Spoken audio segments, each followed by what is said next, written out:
Hello mga kalodi, good morning. Update kung nasaan si Pobreng Makaluoy. Ayan, Pobreng Makaluoy, ayan. Si Pobreng Makaluoy, Makalodi nandito ngayon sa Zamboanga City. Ayan. Andito tayo sa Allison. Ayan, safety plus first. Ayan, ito yung mga nagtatrabaho dito. Ito yung mga mababait na mga nagmamanage dito sa mga sasakyan. Ayan. Ito yung mga cargo na papunta sa Isabela, Basilan. Ayan, napakabait po nila. Ayan. Kaway-kaway mga lods. Ayan. Ayan. Ayan, kumusta kayo dito? Kumusta naman yung Kumusta naman yung kalagayan dito sa pantalan ng Zamboanga? Ikaw, sir? Okay lang boss, mabuti. Okay lang. Ikaw, kumusta? Ganun din. Ganon din. Ikaw, okay lang? Okay din. Okay lang dito. Sige, kumustahin niyo yung mga kamag-anak nyo? Hoy, kumusta kayo ni Kernel Bukalik? Ayan, ikaw, sino? Kumustahin nyo? Kumusta kayo mga relatives? Relatives. Mag-anak? Ikaw, saan? Mga anak ko sa wife ko.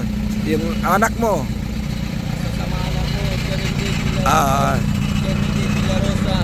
Ayan, yan yung mga security guard, napakabait nila. Kaya ito po yung mga ito papuntang Isabela, Basilan, mga karga nila. Kaya ito po yung Allison na papunta doon sa Isabela. Ayan.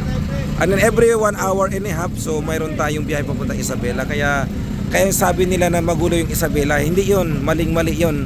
Sa totoo lang, napaka-safety po yung Isabela, Basilan, sa Zamboanga, napaka-safety. Maraming mga tao na ninirahan dito, kaya hindi totoo yung mga sabi nila na magulo yung Isabela, magulo yung Zamboanga, hindi po totoo yun. Peaceful po dito, Zamboanga, Isabela, peaceful po, ayan. Mga mga 2 hours po mga kalodi, papunta ng Zamboanga to Isabela, Basilan, ayan po. Ayan mga kalodi, isang lang ko si Paul mga kalodi na sabing the more you give, the more you receive mga kalodi. Bye bye mga kalodi, bye bye.